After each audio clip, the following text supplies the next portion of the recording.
Hi guys! Welcome back to our channel. For today's video is how to use ChatGPT for healthcare. It's just pretty quick and simple, so let's go. Here are some tips on how to use ChatGPT for healthcare.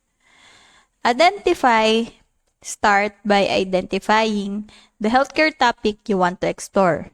This could be a broad topic for a specific question that you want to answer.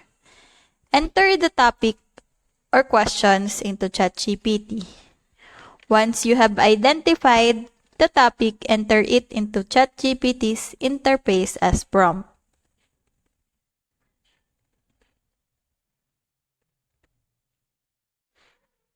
The AI model will generate a response based on the information it has been trained on.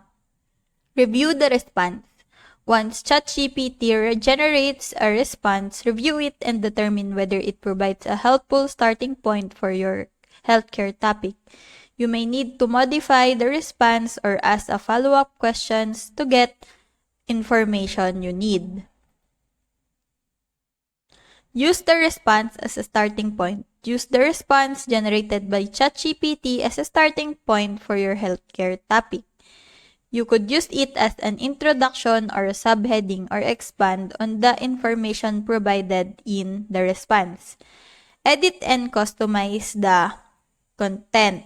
After using ChatGPT to generate content, edit and customize it to fit your specific needs and style.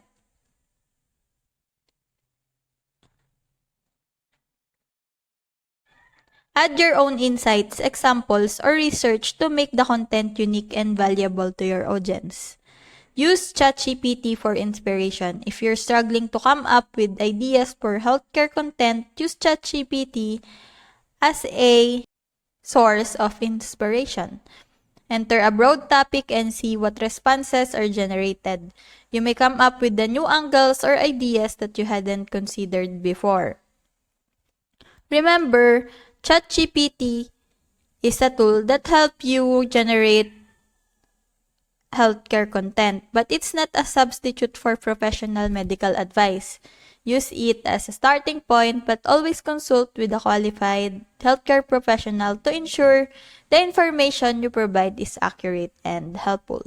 So that's it. I hope that you learned something and this video helps.